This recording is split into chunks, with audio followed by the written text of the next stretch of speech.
طيب نشوف أول تقرير خير في حلقتنا النهاردة ومؤسسة فذكر ونرجع نعلق عليه.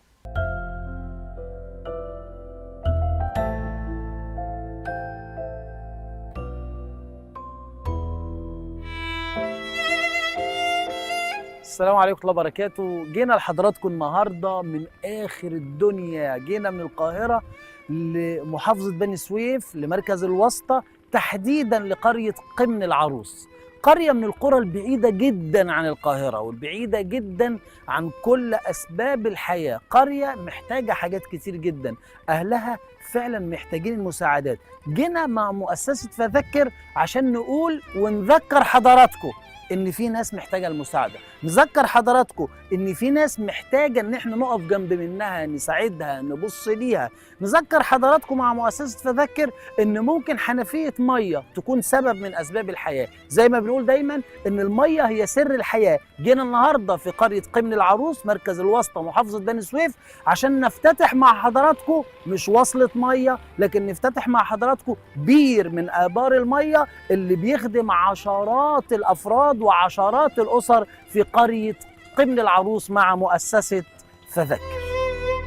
جينا لحضراتكم النهاردة من آخر الدنيا، جينا من القاهرة، قطعنا مسافة طويلة جدا عشان نوصل القرية دي، قرية قمن العروس مركز الوسطي محافظة بني سويف، اللي لو قلت لحضراتكم انتوا تعرفوها هتلاقوا ناس كتير ما تعرفوهاش، ممكن يسمعوا عن مركز الوسطى لكن ما يعرفوش قرية قمن العروس. دخلنا جوه الدهاليز علشان نوصل لقرية قمن العروس، عشان نوصل للأماكن الفقيرة والمحتاجة مع مؤسسة فذكر، عشان نقول يا جماعة في ناس محتاجة شربة مية، عشان نقول إن المية سر الحياة، وإن الناس هنا محتاجة ولو حنفية تتفتح تنزل شوية مية علشان ياكلوا منها أكلة كويسة، يشربوا منها شربة كويسة، عشان يتوضوا منها ويصلوا لله ركعة ربنا يتقبلها. كل ده يبقى في ميزان حسناتكم لما جينا مع مؤسسة فذكر عشان نشوف الحال والوضع هنا ونسأل الناس انتوا كنتوا عاملين ايه قبل بير المية ده؟ ولا كنا لاقيين نشرب بصراحة، ولا نطبخ ولا نغسل ولا لاقيين نعمل أي حاجة. معقول يعني ما كانش فيه مية ما كانش خالص؟ فيه. طب كنتوا بتجيبوا مية منين؟ كنا بناخد مشوار أنا وابني زي ده ويروح معايا نملأ ازازة ولا اتنين نشرب منهم ونطبخ منهم لحد ما يخلصوا وكان يروح معايا تاني.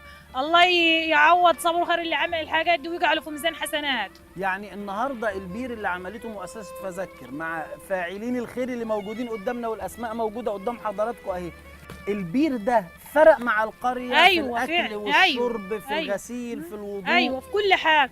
هو أنت لما تمشي مسافة تجيب ازازة مية ولا تطلع على راس الشارع تلاقيها تملى وتغسل وتدعك وتشرب وتشطف عيالك وتعمل كل حاجة. فرق معاكوا في المجهود؟ أيوة فرق معانا في كل حاجة. أيوة في كل حاجة حسيتوا بفرق؟ أيوة. هو يعني أنت لما تستنى عيل زي ده يجي من الشغل تاخده معاك يونسك في الطريق تملى ازازة مية، ولا تطلع في أي درجة تجيبها وتعاود؟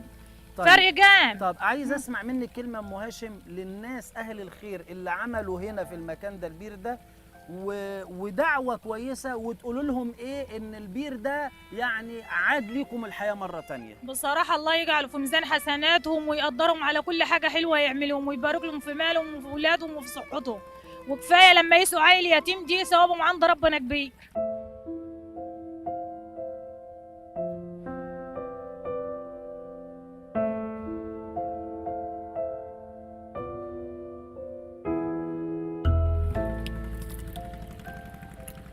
الحمد لله.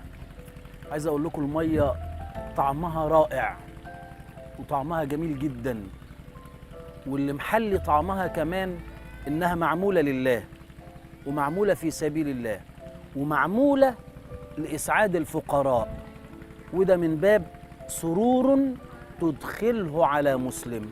مش عايز اوصف لحضراتكم قد ايه الفرحه اللي الناس فيها النهارده بافتتاح البير ده في قريه قمن العروس في مركز الواسطة محافظة بني سويف. حاجة تفرح وحاجة تدخل السرور، وده يخلينا كلنا نفكر في التسابق والتنافس مع مؤسسة فذكر، إن احنا نبحث مع المؤسسة عن المحتاجين ومساعدة المحتاجين في كل المجالات، وده هيكون إن شاء الله في موازين حسناتنا في موازين حسناتكم، وربنا يتقبل منا ومنكم ونجد ده في كفة الحسنات في يوم القيامة إن شاء الله. شارك معانا واتصل بينا على الأرقام التالية وهيوصلك مندوبنا لحد باب البيت.